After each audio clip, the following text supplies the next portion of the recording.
In this segment, you will learn how to rebond a separated bond line joint using Fusor 147. Benefits of using Fusor 147 include easy-to-gun, non-sag formula, OEM approved, fast cure time.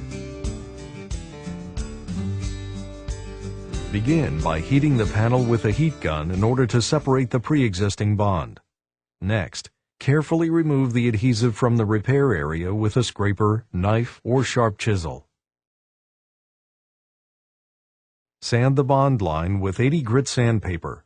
Pay special attention to the fact that all of the adhesive in the repair area should be removed to allow optimum adhesion of the panels. Blow off the remaining dust and debris with compressed air. Now, spread the two panels apart with a paint mixing stick or a wooden dowel. It is important to note that prior to using any two-component adhesive, seam sealer, or foam, dispense a small amount of material from the cartridge to ensure an even flow of both components.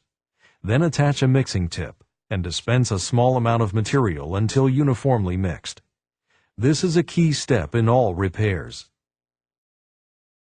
Apply an approximately 3/8" bead of Fusor 147 along the repair area, making sure to completely fill the gaps along the bond line. You have approximately 5 to 7 minutes working time to apply the material, mate the parts together, and clamp before the Fusor 147 skins over. Several clamps may be necessary to provide maximum contact of the two panels. Wipe off the excess adhesive with a clean, dry rag before it cures. Allow the Fusor 147 to reach handling strength for 60 to 90 minutes at room temperature before sanding. After cure, grind or sand excess adhesive.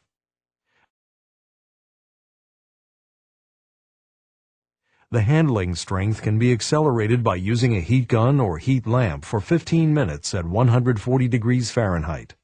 Once cured, prime and refinish per the paint manufacturer's recommendations. This completes the separated panel rebonding procedure using Fusor 147. For more information, visit www.lord.com/Fusor. Call 877-ASK-LORD or contact your local Fusor distributor.